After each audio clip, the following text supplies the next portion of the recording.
Josefina, aski zakutipian sartu zaizkio, 7 urtez metatzen aituriko ondasun guziak. Minxiak ez ditu bereak, eta ohatzeari erantzirik utzi ditu gela bazterrean, mordoio bat eginik. Arropa xehea, garbitu berria, objektu kutxunenak biltzeko baliatu du. Aitak oparituko zilarrezko katea, esne zopak hartzeko erabilio duen katilua, eta aina euskorrak ez diren bertze jabetzen ondoan ezarri ditu, zakuaren hondoan, itxuraz aski modu desordenatuan. Françoisek oparituriko arrosa idortua, amak hilean behin utxegin gabe bidalitako gutunak, bere izerdiz aurrezturiko libera guziak eta duela ordu erdi eskuetatik kendu nahi izan dioten pasaportea. Tentuz erantzun du, mantal zuria eta soineko beltza, tentuz bildu objektu guziak, eta duen karrikako arropa txukun bakarra janztearekin batera, itxi du larruzko poltsa, arnasa sakon hartuaz. Ez da arrabotxik entzuten, leio bakarreko gelatxoan, hainda ari lapur baten moduan lanean, isilean. Marie-Clairek soilik susma dezake mementu horretan zer dagoen gertatzear. Hari kontatu baitizkio etxeko jabea eritu zenetik pairatu behar izan dituen amesgaiztoak. Etzekien noiz arte iraunen zuen. Noiz erranen zuen, aski da. Eta orain ailegatu da unea, zer eta esaldi kaskar batengatik. Emadazu pasaportea. Ezin izan du gehiago. Aski da. Ez du onartuko halakorik gehiago. Ganberari azken begiratua bota eta ateak irrinkarik atera gabe isten saiatu da. Egurra puztua izanagatik. Hortik korridore luzera eta eskailera guziak jautsi ditu lehen solairura ailegatu arte. Irekirik dauden leioetatik sartzen den karrikako auto, zaldi, autobus eta jendearen joan etorrien hotsa baizik ez da aditzen sarrera nagusian. Arratsaldeko 3 dira. Eta etxeko nausiak siestako momenturik sakonenean daude gaur gero. Mai nagusia gauerako prest utzi du. Bazkarikoak bildu ondotik, egunero egiten duen bezala. Nok zerbitzatuko izanen ez duten zopa batentzako plater zokodunak pentsatu du berekiko. Baina ez dio penarik eman. Anitzetan amestua zuen une hau. Eguneko nekeak jota lotara sartu aitzineko minutuetan. Baina ez zuen uste horrela etorriko zenik, bapatean, esaldi hori izan da, esaldi bat bakarrik. Emadazu pasaportea. Hausartu ez da ba. Ez dio egia erantzunik ere egin. Emadazu pasaportea. Aski da. Esaldi bakar batengatik. Begiak itxi eta azken aldiz usaindu ditu etxe zikin horretako bazterrak. Argizaria, saboia, karea eta lurrina. Itxurak zaintzeko moduko produktuak jabeentzat. Eskuak zartarazi dizkiotenak berari. Oroituko ditu, baina ez ditu berri zan usainduko, ez oixe. Begiak handi ireki, atarirainoko azken mailak fite jautsi eta badoa, azkenean kanpora.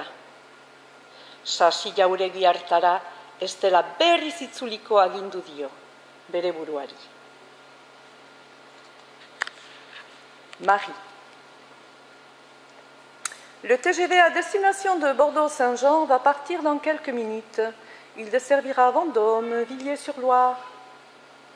Zementu beltzezko nasaren gainean zutik dago Marie dozaragat, sakelako telefonoari so.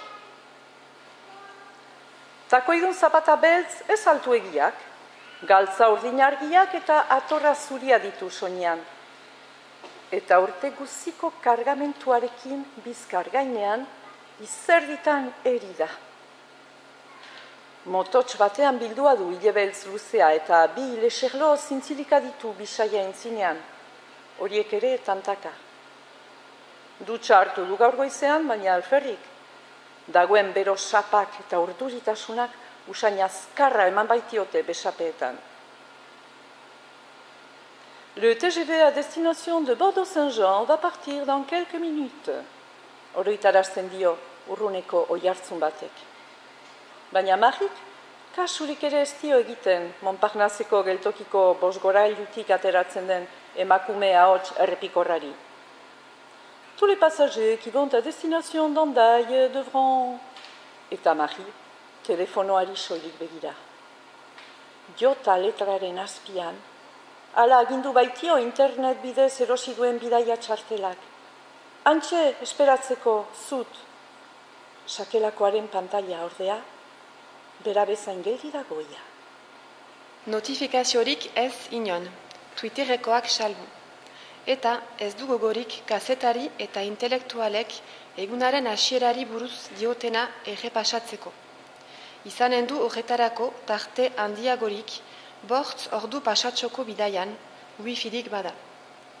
Mintzatzen segitzen du 5 gorgailuko emakumeak eta trenaren abiatzeko orduak hurbiltzen. Eta Marie telefonoarekin elkarrizketa bat abiatu nahian. Baina elkarrizketarik ez. Hartzailearen faltan. Trapu zaharrez jantzidiko gizonezko bizardun bat pasatu zaio paretik, eta ikara eman dio. Muturraren aintzinean paratu zaion arte ez baitu sumatu 2 zentimo eske helduzen agurearen presentzia. Kiratsa 2 kilometrotara nabaritzeko modukoa duen arren. Egia erran, Montparnasseko ohiko giroarekin bat egiten du gizonarenak. Eta ez zuen zertan ohartu. Pixa usaina, janari lasterarena, definitzen zaila den aire girotuaren ondar hori. Guziek bat egiten dute soilik bizi izan duenak ezagutu dezakeen nahasketa batean. Hitz bakarrean, Paris-Montparnasse. Telefonoa kukutuz bezala, poltsikoan sartu du neska gazteak libre zuen eskua. Alegia eginez, eta gehiegi bilatu gabe, non dezole, xalo bat bota dio gizon zahartuari, irribarrea okertuz batera. Eskaleak bidean segitu du. Merci quand même, aurpegiaz, urrengo bidaiari dirudunaren bila. Horrelako jendeak zer pentsatua eman zion lehen Mariri. Baina, 3 urtez, egunero bakarrizketan eta eskean dabiltzan eroak gurutzatzen aritu ondotik, automatikoa egin zaio ia. Eta arreta minutu guztiz desbideraturik, sakelekoaren pantailari adida berriz Mari. Eta sakelekoak ez dio deusik ere adierazten. SMS bat jaso berri du, baina Orange Info bertzelik ez da. Udarako promozio baten berri emateko. Ez bertzelik. Kaka, merde, putain. Hain sutsuki errantzion Julienek etorriko zela, gutienez agurtzeko musua ematera. Segur etorriko zela. Eta hain sutsuki sinetsi zion. Hain justu ez zuen pentsatu sinetsi baizik. Eta ongi pentsatuz, aski sinez gaitza zen, baina...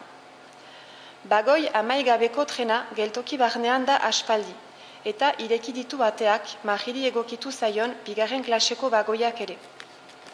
Jota letraren azpian errandio txartelak zain egoteko. Jota Julien bezala.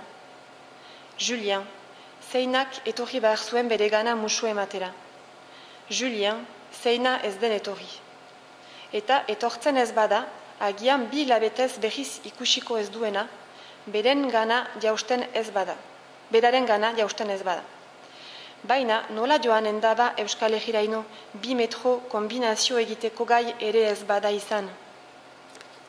Eta sakelekoaren pantaila geldi. Twitterreko notifikazioak 2 gehiago. Alerta bat ere bai Le Mondetik. Baina berari berdin zaio.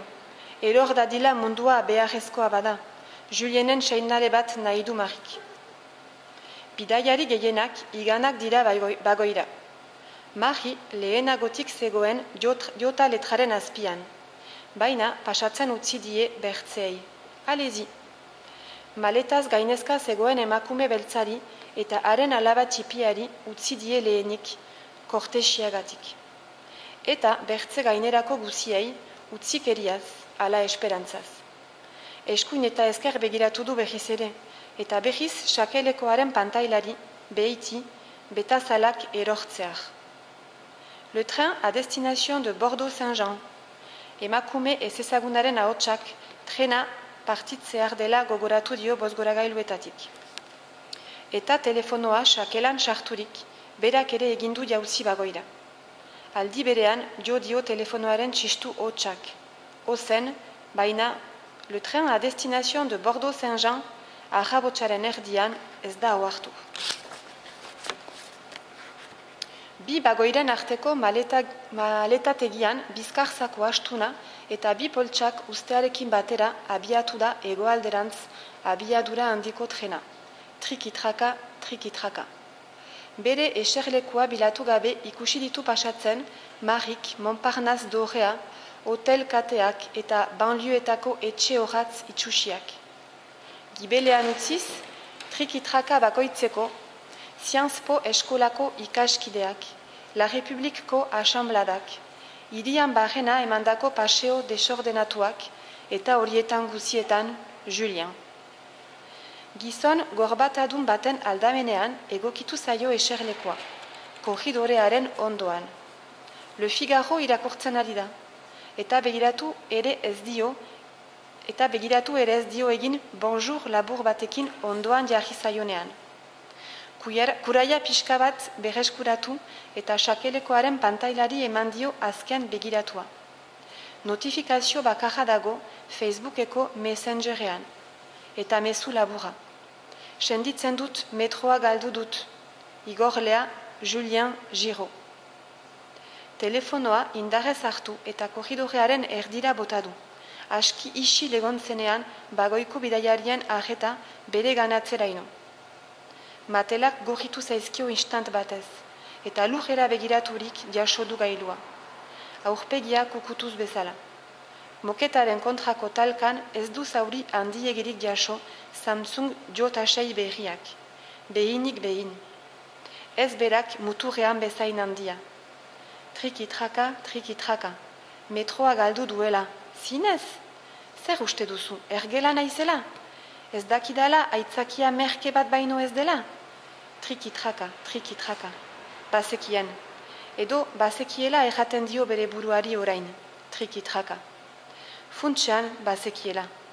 Baina sinetxia zuen, ahunt sinetxia, triki-traka, triki-traka. Agindutakoa beteko zuela, triki-traka, hain sutsuki agindutakoa. Baina trena badoa, triki-traka, eta Julienek metroa galdu du. Pareko emakumeak ernatu du. Lo zegoela berriz, lujera erori zaion telefonoa eskura emanez. Amets sakonean zegoen, eta begiak zimurturik behatu dio emakumeari. Buruko hilab koloretsua eta oial handi bat ditu soinean. Aurpegia eta eskuak ez, bertze guzia estaltzen dizkiotenak, eta aurtipi bat aldamenean erdi lokartua. Modako aldizkari bat irakurtzen ari zen, baina zangoen gainean pausatu du Mariri telefonoa luzatzeko. Oh, merci madame, eskartu dio Marik matelak gorri. Eta berak ere, liburuari ekitea obeduela bururatu zaio. Doala pikutara, Julien, eta doazela pikutara, metro, plaza eta gainerako guziak. Metroa galdu dut, bai zera.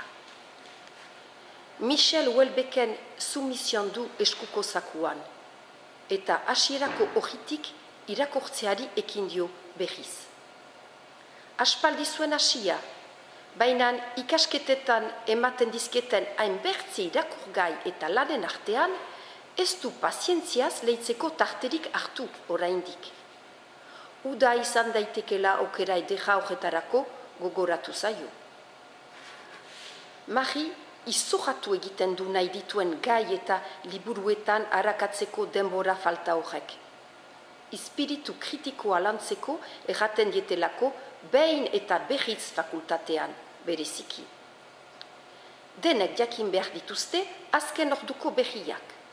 Le Monde diplomatikeko artikuluko lapiratsuak irakurri, Twitterreko jarraitzaile izan, literatura eta saiakerak irentzi, baina aldi berean, biztanda, bizitza soziala eduki, karrikata auzo berriak deskubritu, sinema radioan, jendearekin solas egin, eta hori dena aldi berean eta arnasa hartzen segituz, Marirentzat ezinezkoa da. Klasekide hainitzek guzi hori egitearen itxura egin ohi dute irakasleen aintzinean. Eta tonu ozenean adierazten dute irakurri duten azken artikuluko aipu pomposoren bat edo bertze. Baina hitz ahanditsuz hauskatu ere. Baita hitz ahanditsuz hauskatu ere. Baina Mariri hipokrita iruditzen zaio, ahunt, itxurakari ezkoa. Estereotipoak estereotipo, frantsesei buruz, maiz duen impresioa da hori. Hainitz eta ongi hitz egin bai, bainan gero ahuntzaren gauerdiko ez dula direla. Ezagutu ere egiten ez dituen marka entzutetsuetako galtza, gorbata eta alkondarak bai, bainan apartamenduko komuna gero beti zikina. Uste zuen Julien doi bat ezberdina izanen zela. Doi bat zintzoagoa, bere hitzei leialagoa. Interes handiz galdetzen zizkion Euskal Herriari buruzko zalantzak, naiz eta erdia baino gehiago ulertzeko lanak izan. Euskarazko hitz batzuk ikasiak zituen, eta gehiago ikasteko promesa ere eginazion Mariri. Solas interesgarri eta desordenatuak izaten zituzten Saint Martin kanaleko ertzetan latako garagarnoak hartuz eta Domenil lakuaren inguruan paseoan. Mundua aldatu nahi zuten Errepublika plazako asambladetan eta mufetar karrikako api aurrean garagarnoa merke ateratzen zuten ostatu zaratatsuetan. Baina zikin hori etzen gai izan musu bat ematera ere joateko. Eta Parisetiko jonduaz batera joaten ari zitzaizkion zakutik hartzera Julienekin egindako ilusioak. Metroa galtzeko bezain burugabea izan bazen, bere gain hartzezala solaskide eta maitalea ere galduko zuela, bederen helduden irailera arte. Hortik landa ikusiko zuten. Oraindik ekaineko lehen astea baizik etzen, eta gogora eginen zitzaion Mariri etenaldia, bainan giroz aldatzeak ere on eginen ziolakoan zegoen. Gogoa zuen berriz Donibane Luizuneko eta berako lagunak ikusteko, besta eta gau pasa ederrak egiteko erritik urbil, eta Euskal Herriko edozoin txokotan, mendian goiti eta beiti paseoak emateko bakardadean. Gaztetxean kontzertu ederen bat edo bertze entzuteko. Horrek guziak antzaraziko zizkion Julien, sasi zientzia politikoak eta eriko kaosaren charma ederura. Edo ala espero zuen. Ohartu gabe, Houellebecquen nobela irakurtzeari utzi dio 12. orrialdean, eta liburua geldi dauka begi parean 15 minutuz geroztik. Beti gertatzen zaio gauza bera. Ustez, distrakzio tuntunetarik ies liburu bat irakurtzen hasi, eta azkenean distrakzio tuntun berean erortzen da. Agian ez dela fakultatekoen errua, hain bertze liburu irakurri ezina errandu bere baitarako autokritikaz. Pareko emakumeak liburuaren azalean begiak finko dituela ikusi du gainera. Eta hainbat deseroso sentitu da Mari. Ez nabaritzeko bezala, bertze instant batez hartu du liburua eskuartean. Horriak begiratu eta pasatu ditu ja batere irakurri gabe. Eta denbora aski pasatu dela iduritu zaionean, zakuan sartu eta ostatua duen bagoira hurbildu da, kafe eta txokolatina bila. Jende gehiegi pilatu ez dadin jartzen dituzten mai altu horietako baten ondoan zut gelditu da ostatu bagoian. Eta bizkarra kristalaren kontra kokatu du, trenaren trikitrakarekin eroriko ez bada kafea lasai hartzeko. Telefonoaren bateria kargatzeko entxufeak badira hor, eta kablea loturik, sakrelakoaren bloknotean heldu diren asteetan egin nahi dituen gauzen zerrendari ekin dio. Amaiari deitu asteburuko planen bat egiteko. Elkarretik pasa urtean zehar zerrendaturiko liburuak eta diskoak erostera. Depilatzailearenera joan. Galtza zuriak erosi Sanferminetarako. Amatxiri bisita egin. Argazkiak disko gogorera pasa. Bigarren mundu gerla ondoko mementoren bat hautatu fakultateko bukaerako lanerako. Aitari autoa eskatu. EHZ-etan laguntzaile izateko izena eman. Bainu bat ondartzan, ea eguzki pixka bat hartzen dudan.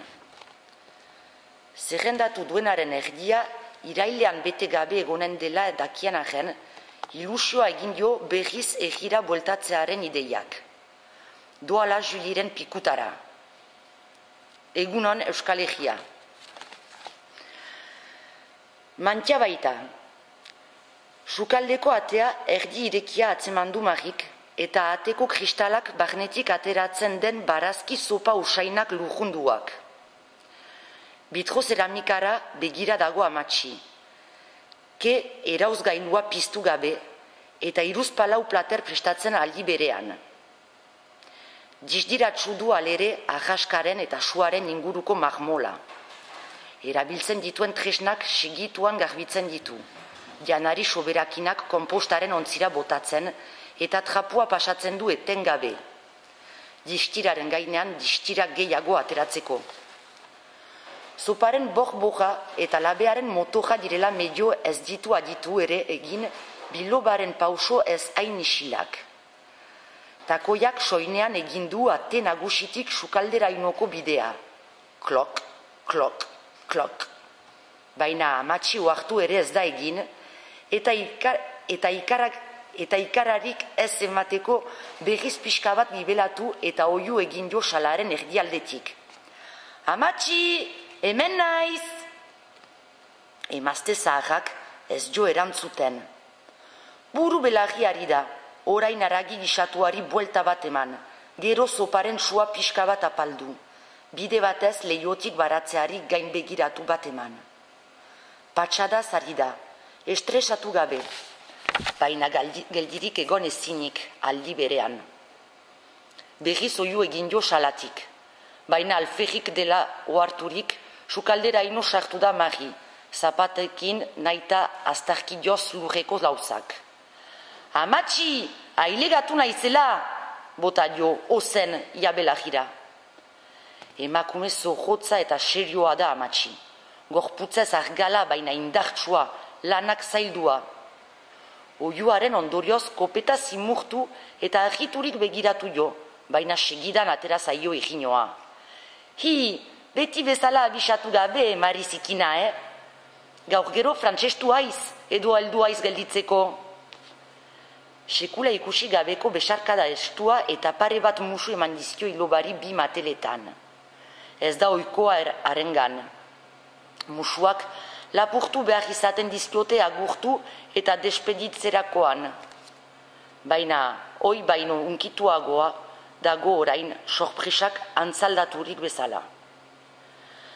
Sartu naizelarik salutatu zaitut, baina hainbertze soinurekin, hire aitak errantzidanan agudo etortzekoa intzela, baina ez zionat deus ere sinesten alu hori.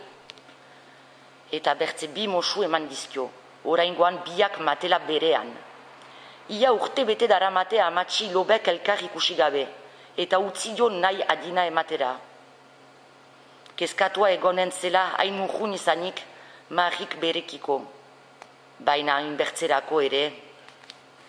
Egia da abisatu ere ez jola egin, baina horixe izanen du ohitura mantia baitara joaten denean.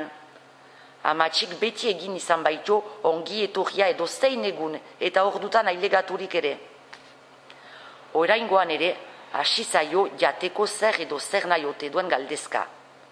Ireki du ozgailua eta atera dizkio bezperako patata tortia, egin berri duen aragi gisatua, fruituak ere badituela nun nahi, eta pixka bat goitatuz, gero porru patata eta arroz esnea ere prest edukiko dituela. Bazkaldua naiz amatxi, mil esker, erantzun dio Marik, irribajez. Ez ekinat, ederki mehartua ikusten haut, jatera ematen dinate frantses nazkagarri hoiek, eta hasi dira terturian. Azken aldiz, atzo gauean elkar ikusi izan balute bezala. Patata jada hartzen ari dela eta hemendik hilabete eskasera ateratzen hasi beharko dela, tomate landariak aurten goiz samar sartu dituela. Beti bezala bahatzeko kontuak.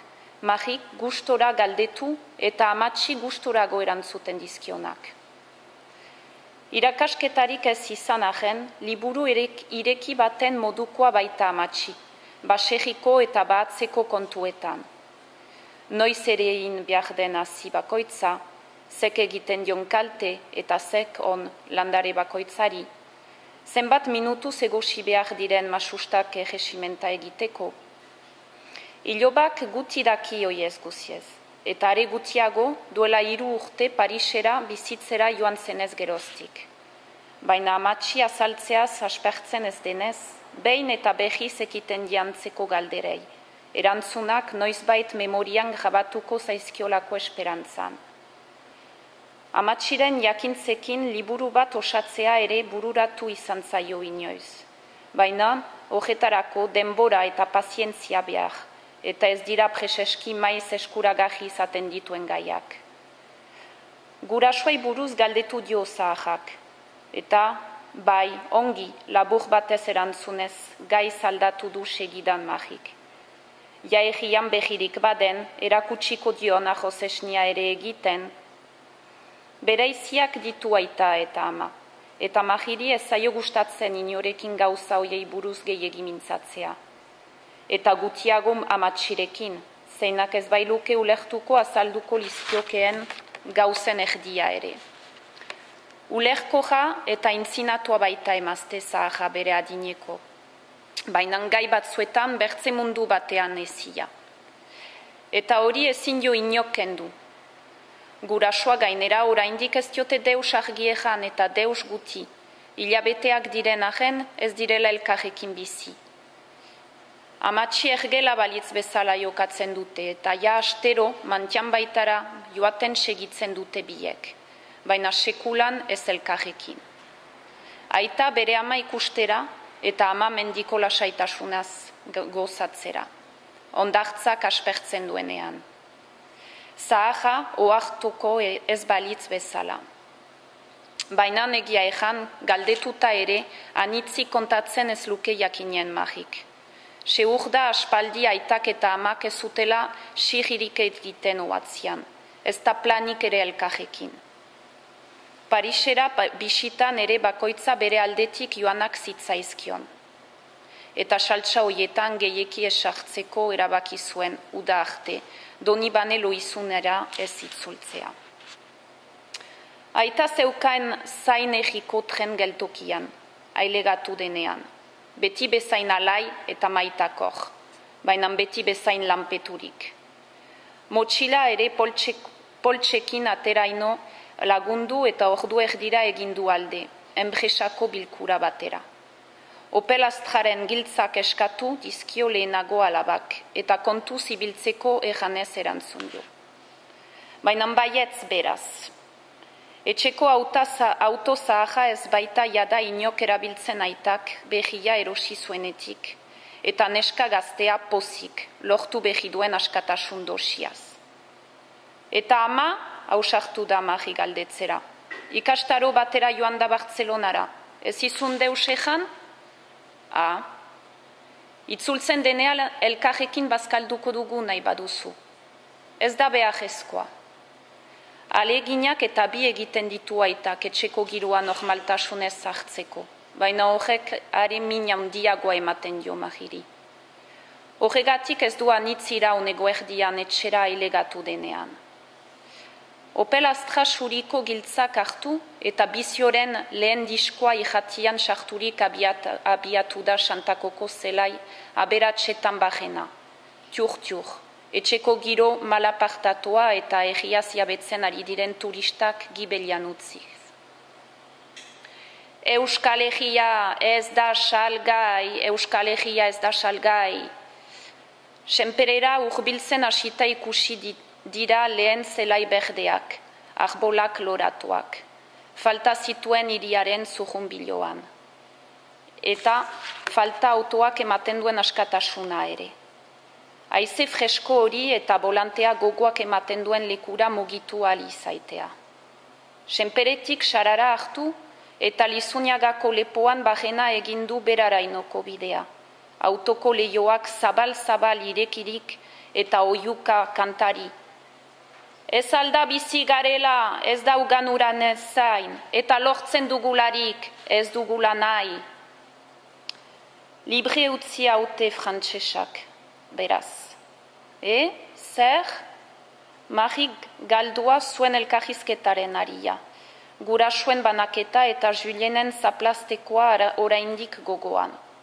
Idazlan bat falta zait oraindik, baina irailerako da. Ez dit buruko min handirik emanen, espero. Nahiko nuke, baina bertze pare bat urterako joan beharko naiz. Handira eskolarik onenak. Eskolarik onenak, biziarenak. Baina bai, ikasezan ahaldunan guzia. Bertze batzuk aukerarik ez, eta tuntun galitu gaitun bizitza guzirako eta. Zuk dakizun erdia jakinen banu, orain, ea lanen bat bilatzen dudan udarako, ibardinekoa baino hobea den zerbait. Hobendun bazter horietara ez itzuli, hemen hobe zainduko haut, eta emanen dinat nik paga. Para bertzea, sikulana lanik egin ez duena. Alua, gauza guzitarako badun kontesta, bertsotan hasi beharko aiz. Zenbat urterekin hasi zinen zu lanean? Solasean txegitu dute berze pixka batez, honetaz eta hartaz, baina Mariri etengabe joaten zaio burua aitaren eta amaren arteko bereizte kontuetara, eta haietako batekin bizitzea aukeratu beharrean buru austera. Hain gustura bizi izan da Parisen bere kontura.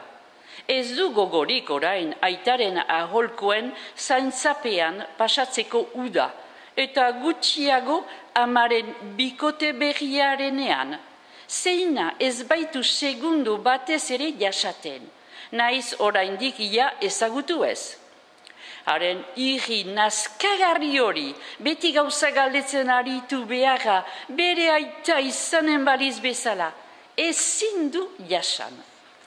Eta baserira etorriko balitz, amatxi ere egonean ditzateke bere gainean, baina ez horren berze, ez du sakelako telefono horik, edo zein mementotan etxera joan behar duela errateko. Oitua dago bakarrik bizitzera, eta urrezko baliz bezala zaintzen du iloba. Funtsean, amatxi bat, berze guztiak bezala, mendiko lasaitasunaz gozatzen ahalko luke, eta aitari uda osorako kotxea eskatzeko aitzakia perfektua litzateke. Amatxi, bai, pentsatzen ari nintzen, erran ezan ba, berako ostatu horretan lana ematen badidate, Solas egiten ahantzi zain? Utziko zenidake zurekin bizitzera udan? Errandu Marik aurpegiko giharrak zimurturik. Hazi galdera neska. Bai? Pentsatu du nongi? Hemen lanean paratuko haute, amatxiek irribarre biurriz. Berzela ere paratuko ninduzun. Bertsolaria eta zeria gainera urde marizikina. Segi ezan eta presta ezan gela, joan denudatik erabili gabezagon eta. Ez daki nola hartuko duen aitak, baina bat-batean udako plana erdi egina du Marik, eta irribarrea ezin du kendu ahotik. Gela bat, bakarrik beretzat, autoa, inori azalpenik eman gabe besteetara joaiteko. Ai bestak! Uda gainean zen jada eta lastek etorriko ziren altzatekoak. Aukera ona izan zitekeen, ostatuan lan egiteko bere burua eskaintzeko. Otorduak soilik ematen zituen jatetxe bat zen langile bila zebilena, eta ederki etorriko litzaioke, eguerdietan zerbitzari gisa lan egin, eta gauean trago batzuk hartzera lagunekin.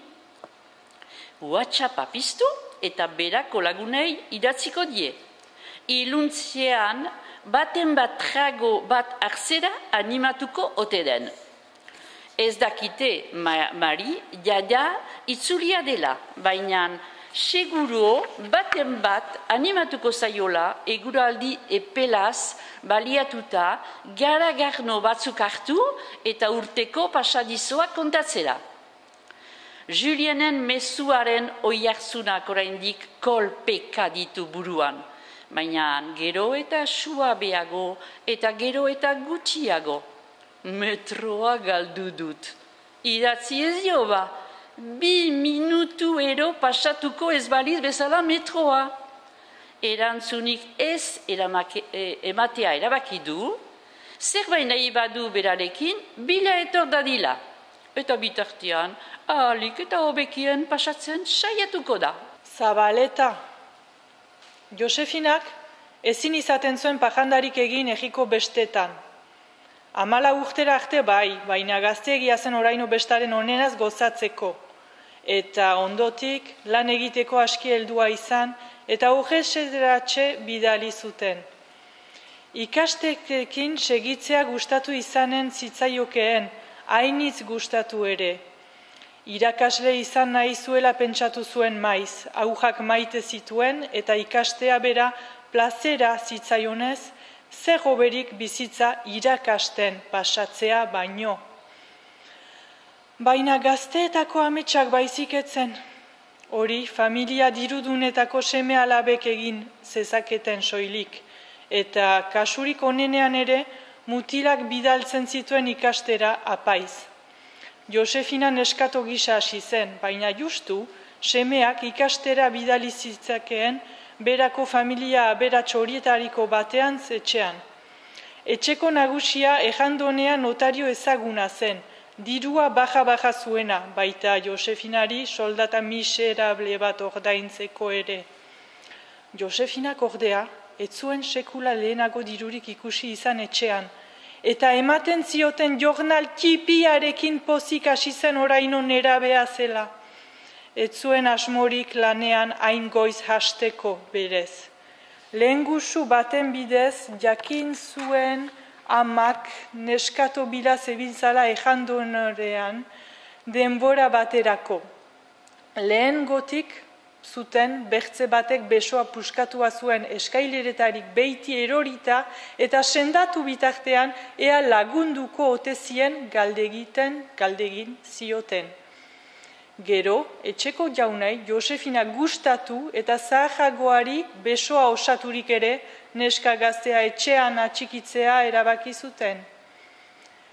Edonolako lanak egiten zituen Josefinak notarioaren ganako bertze bi neskameekin batera. Platerak eta arropa garbitu, janaria prestatu, lujari iritsako utzi arte distira atera, baina gehien maite zuena aurrekin egotea zen, haiekin jostetan. eta nonbait, etxeko jabeak urasen abaritu eta neskato zahajene itzuli eta gutxira egin zion Donostiarako proposamena. Bi seme ara bidaliko zituen udazkenetik aintzina ikastera eta janaria prestatu eta etxea txukunduko zien norbait beharko zuten. Artean, kapitalara sekula joan gabea zen, baina bi aldiz pentsatu gabe eman zien baiezkoa. Udako egun luzeak oraindik bukatu gabeak zirela hartu zuen lehen aldiz etxeko kanporako bidea, 15 urteak bete berriak zituela. Groseko Zabaleta karrikan zuen apartamendua notarioak, eta Josefina baina hainitzez gazteagoak ez ziren bi semeekin bidali zuten etxeko Andre, eta batez ere amalanak egitera. Etzen bereziki apartamendu handia, baina bai sabai altu eta balkoi ugarikoa, eta harrigarriena itxasotik bi urratxera zegoen. Josefinarentzat berrikuntza handia zen ura. Beratik kilometro gutira edukiagatik ez baitzen sekula iritsik jesala usaindu eta itxasuineko aparta ukitzera. Lagun aldera aizparekin arditara joan zen udako egun luze haietan baizik ez zuen ikusia putzu handiaren urdina, baina segidan hartu zion tamaina. Etxeko ez oroitzen zenean joaten zen gehien, mutilak loak hartu zituela eta haiek iratzarri baino lehen. Eta urjunera begira irutikatzen zituen aldi berean hain urbil, baina hain urjun zituen ama, aita, anaiarrebak eta bera irria. Negar malkoaren bat edo bertze ere isuria zuen lehen ahatsetan. Baina eginen zuen lanak eta hori esker etxera eramanen zituen txamponek lasaitzen zuten. Beran gehiago zirenez, baino gehiago irabazten baitzuen Donostian, orenak ere gehiago zirenez. Etxekoek ez zuten gehiago jasan beharko ez gerla ondoko errazionamendurik, ez dendan zorrak apuntzatzen ibili beharrik, ez da herriko familia handi mandien mespretsurik ere. Erriminari adorez begiratzen ikasi zuen eta tristurari bertze poz batzuekin erantzuten. Josefina ez baitzen sekula itzultzen berara, igande ahatsaldeak libre izanagatik. Ez zuen joateko modurik, ez konpentsatu ere ez egiten zion. Diru denbora alderik. Horren partez, Zurriolatik ondajetarainoko paseoak egiten pasatzen zuen, besta egunetan denbora apuja, Donostiako dirudun elegantei ahiduraz begira. Maria Kristina hoteletik soineko elegantez ateratzen ziren emakumeak, tejazetan koplak hartzen zituzten bikoteak, horiek ez ziren ez bortzirietako aberatxiztunak. Horiek bertze klase batekoak ziren, nabaritzen zitzaien izkeran, ibiltzeko eta janzteko moduan, frantsesez ere egiten zuten batzuek. Gerora, bere gisan neskato aritzen ziren bizpahiru neska gazterekin egin zuen ahemana eta haiekin batera egenteria ezagutu zuen.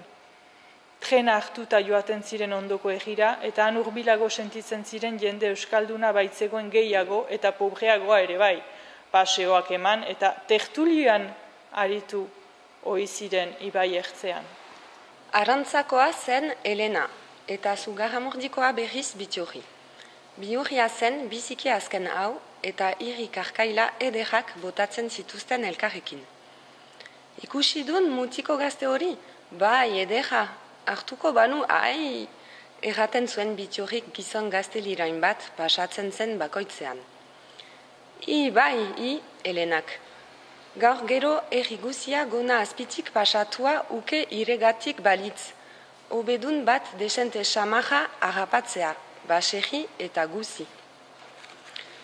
Mutur fina dun ni izter eta beso ederrak eta irribarre charmant batekin konformatzen naun. Eta irriz, lehertzeari ekiten zioten irurek, etxetik eramandako kafe eta pasta artean. Josefina isilik gelditu oizen maiz, bi neska gazte zaharragoei so. Erritik pixka bat urrundua dagoen baserri batean jaioa, igandeetan bakarrik joan izan zen berako karriketara eta mutil kontuetan ez zen sobera ikasia.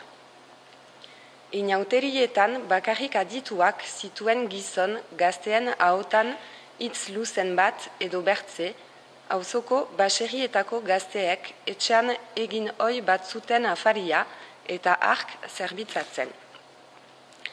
Orduan, oraino, debekaturik zeuden inauterietako ospakizunak Frankoren erregimenaren pean eta hogei bat laguneko kuarria biltzen zen Mantia baitako sukaldean herriko zaindarien gandik aski urrun besta lasai egiteko.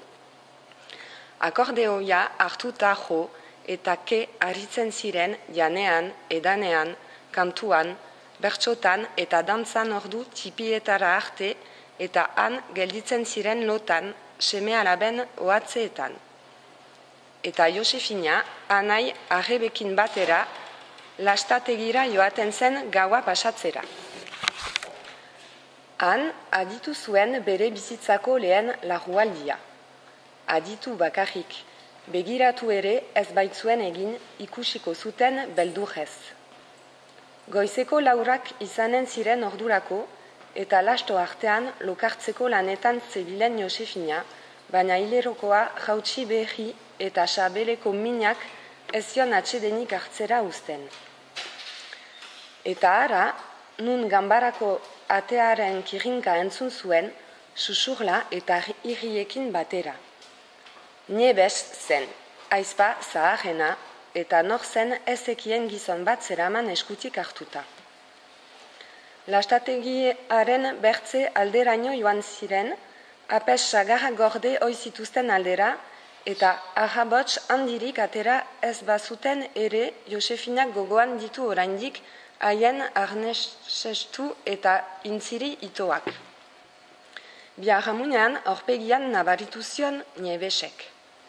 Zer dun Josefina, galdetu zion zakar.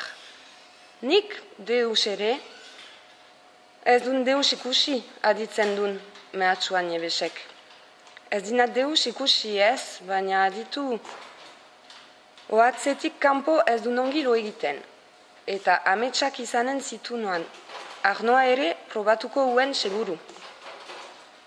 Norbere erruarekin aski ez eta bertzei bota. Ez den deusik erranen amari aditu dun, ez dinat deus aditu, bai. Eta hor bukatu zen elkarrizketa.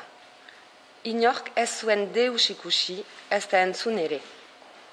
Niebesek ez zion detaile gehiagorik eman, ez nundik zetozten arnasestuak eta intziriak, ez gizonarekin ezkontzeko asmorik ote zuen. Elena eta Bitxorrirekin ahas bertzalakoak zituen solasak. Donostian, lanean zeramaten jada zenbait urte eta nabarri zitzaien musuren bat edo gehiago dastatuak zituztera herrian bertan zein Donostiako igandeetako pasoetan. Josefiniari sinez gaitza zitzaion hasieran, bekatua. Tipitatik mezara joana, zorrotz segitzen zituen apesaren mandatuak eta infernura joateko beldurra oraindik presente zuen. Baina bi sorgin horiekin bertzerik ez zuen tratua eta gustura aditzen zituen haien istorioak. Istorio onak zein txarragoak. Egun batean, negarrez ailegatu bat zitzaien Bitxorri igandeko ibilaldira. Zer dun aurpegi hori, Elenak serio? Jo egin haute? Josefinak. Ez, enegatik izan dun, atxanka Bitxorrik. Zer egin ninate?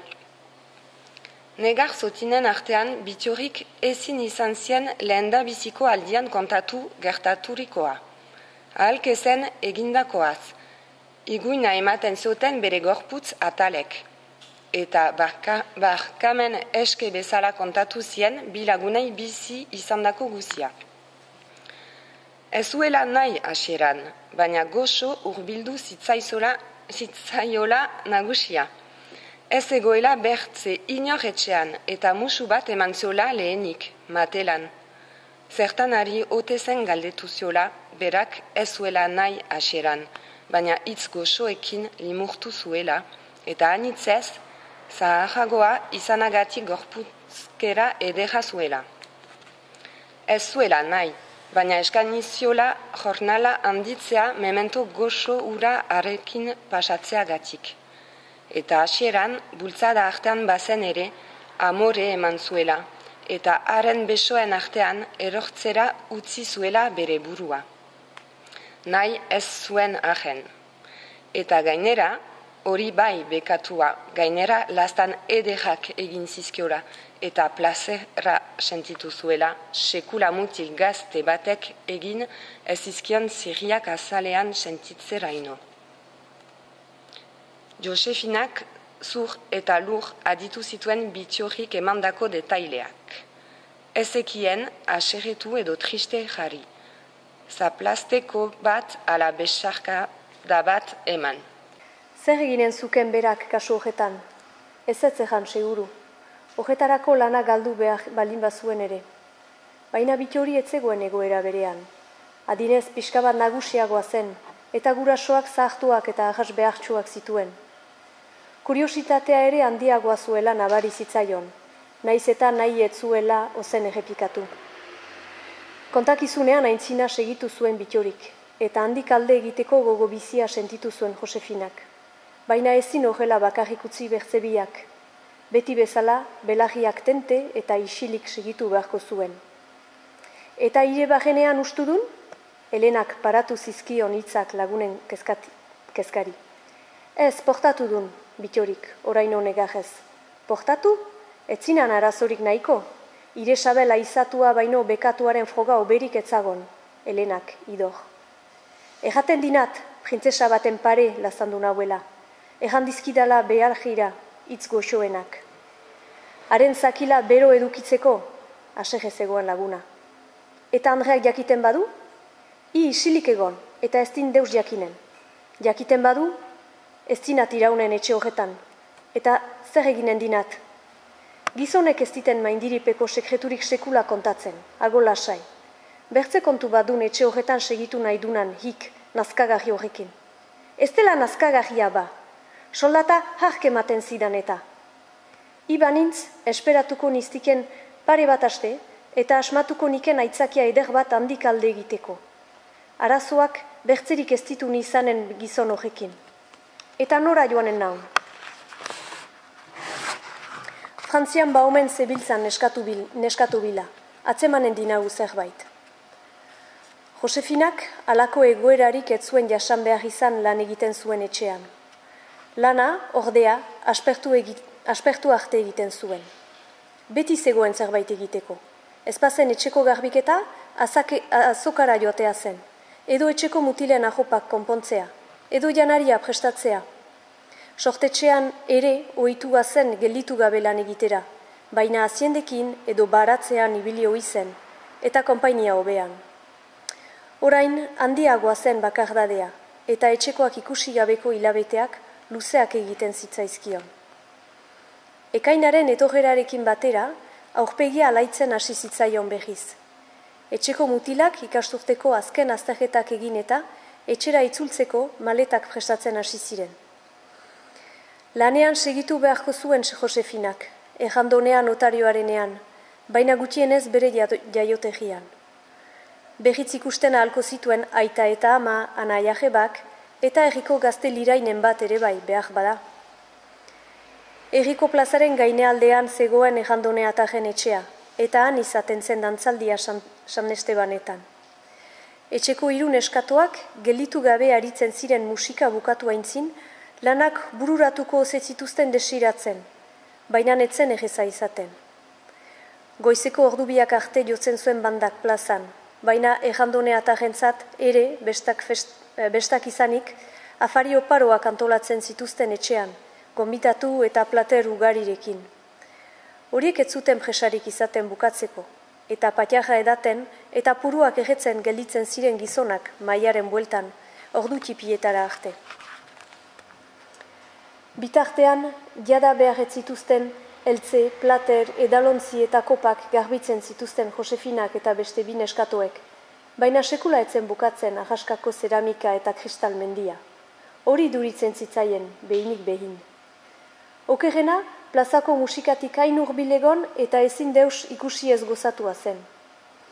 Haien adineko neskamutilak dantzan hariko ziren gustora, eta haiek herrian bai, baina etxean preso. Sartuko ditinagu hauek mai azpira? Ejan zion Teresak, gau batez, biurri, azken heltzeak lankideari erakutsita. Ahatsartan, ohatzera goiz joanak ziren etxeko nagusiak, eta sukaldean, garbitu beharrekoa hainitz izan ahen, jantokiko maia ustua zuten jada. Nola? Dudakor Josefinak. Utzi itzan tontakeriak, eta segia gudu garbitzen. Martxa honetan bihar goizera arte hemen egonen gaitun eta. Eta bihar goizean garbitzen baditugu? Erantzunaren zai egon gabe, maiazpian sartu zituen Teresak, zola erabat egea zuten heltzeak eta bertzain bat platerzikin.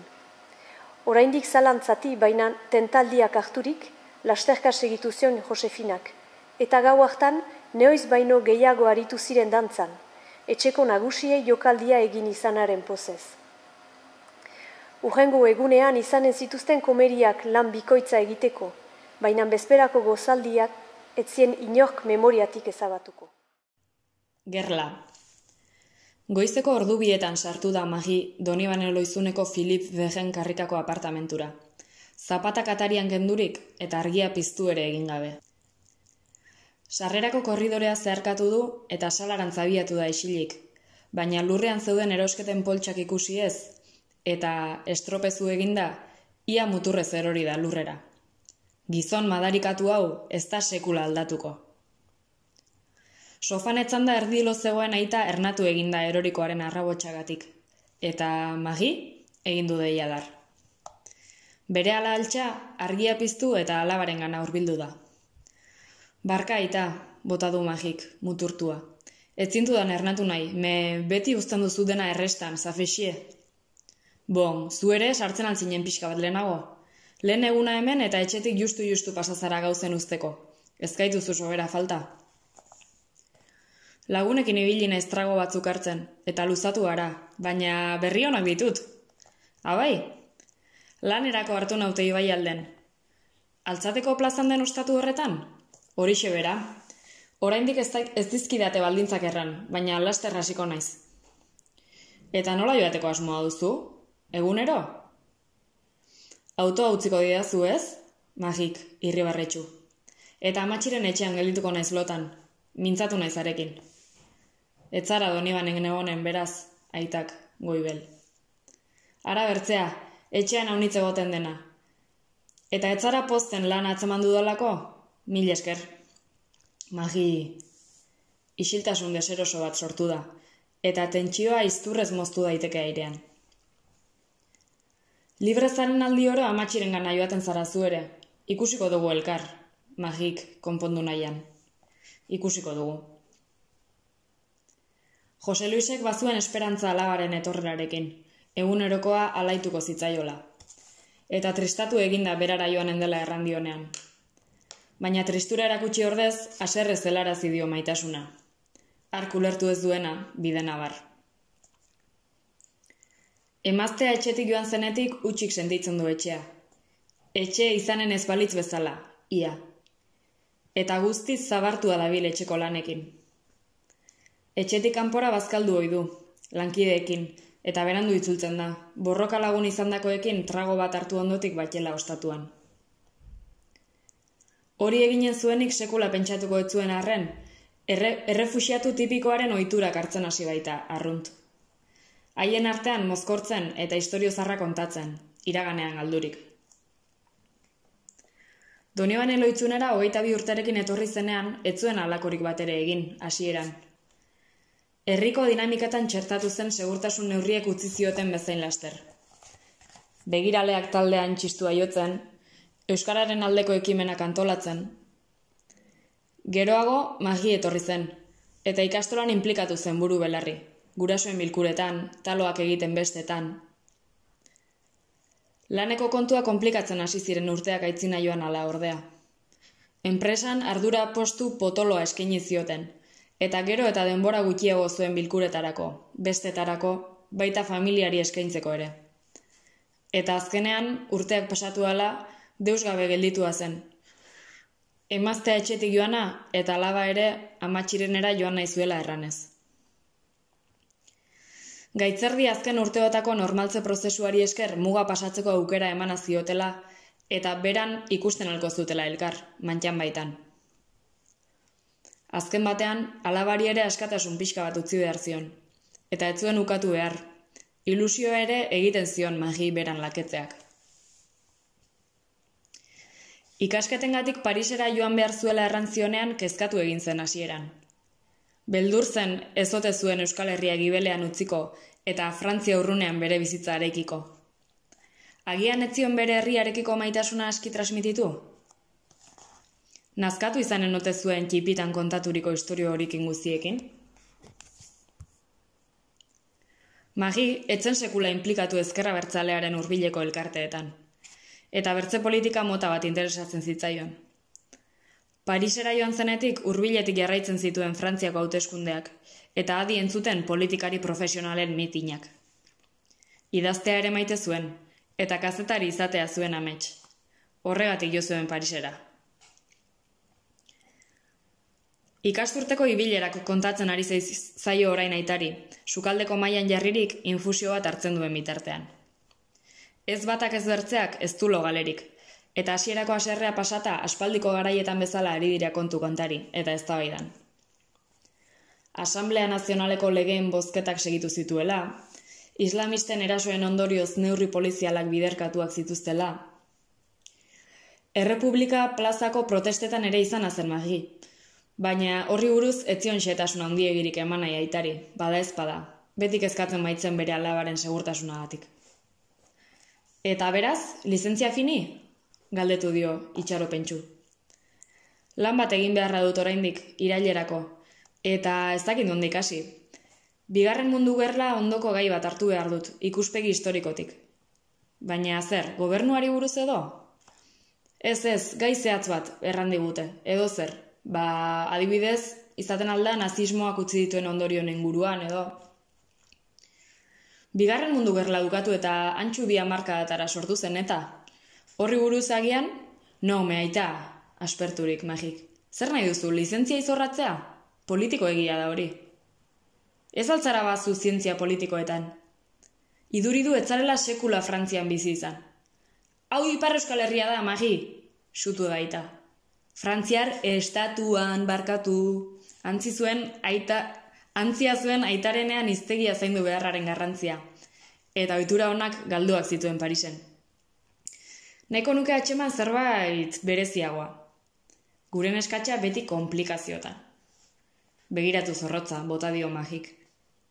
Trufatzen ari nintzen, aitak orain, irribarrez. Galdegin diozu amatxiri?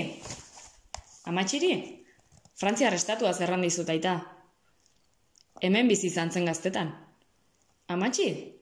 Bai, etxeak garbitzen eta. Amatxi Donibanen bizi zen eta nik ezakit deus? Ez zidazuet deus kontatzen. Magik, berriz, haserre. Uskeriengatik haserretu behar baduzu, aski duzu zure kabuz bilatzea. Aita maitzik altxatu eta Magi sukaldean gelditu da, infusioaren ondarre begira. Amatxi Donibanen? Bitxia gertatzen zaio ideia. Harentzat ezin bereiziak ziren amatxiren irudia eta arropa zarrak, katiuskak, aitzurra eta baratzea. Eta ez zuen irudikatzen frantsesez mintzo, herritik kanpo. Zigarro bat piztu eta balkoira atera da, udako egun beroaren freskuraz gozatzera. Amatxi Donibanen.